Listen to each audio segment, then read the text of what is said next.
अस्सलाम वालेकुम जी। मेरा नाम कैसर है। निका निका बाल बच्चा है, बुढ़ा माँ प्यो है। रंग दा जी मैं काम करना आस उच्ची बिल्डिंग आई ते नाल ते सीढ़ी लाई है। सीढ़ी जी वो फिसल गई है तो मैं थल्ले डिग गया। पैर मेरे जेह्ड़े ने दोवे टुट गए न।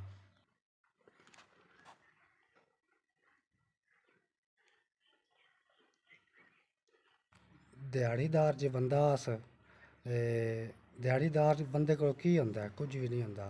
जो को जाई उन्हें पैरां तला छड़िया। हूँ को जी कोई शह नहीं ते जी निक्के निक्के बच्चे न, ठीक है। तो इन्ने पैसे कोल नहीं होना, बस ये अपनी जड़ी ना दवाई ले लगी। महंगियां महंगियां दवाइयां ना, इतनी गुंजाइश नहीं बनती वा मतलब मैं अपना पूरा इलाज करा सका। हफ्ते बाद जी पट्टी तब्दील होंदी है, इतनी गुंजाइश नहीं बनती वा जाके मैं पट्टी जड़ी वो तब्दील करावां।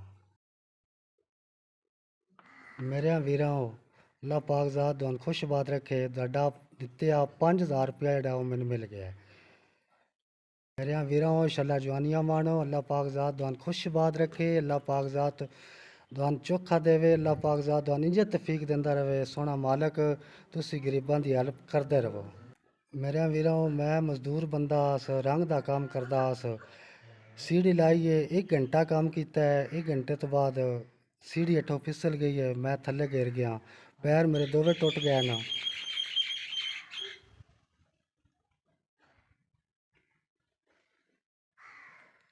माड़ा बंदा अस, मेरे को कोई दरगी दराज नहीं। जो को जाई दिहाड़ी दप्पी ला लो के ते इलाज कराते रहे।